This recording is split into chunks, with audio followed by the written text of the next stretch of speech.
Background को add करना। Background changes पर क्लिक करें।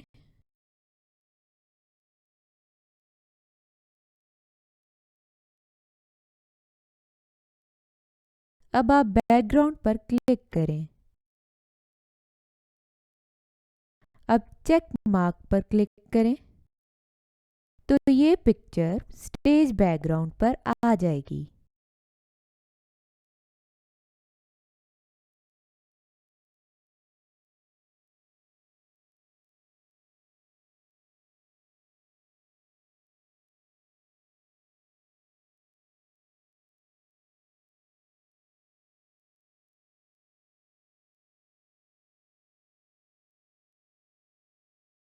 बैकग्राउंड को ऐड करना। बैकग्राउंड चेंजेस पर क्लिक करें।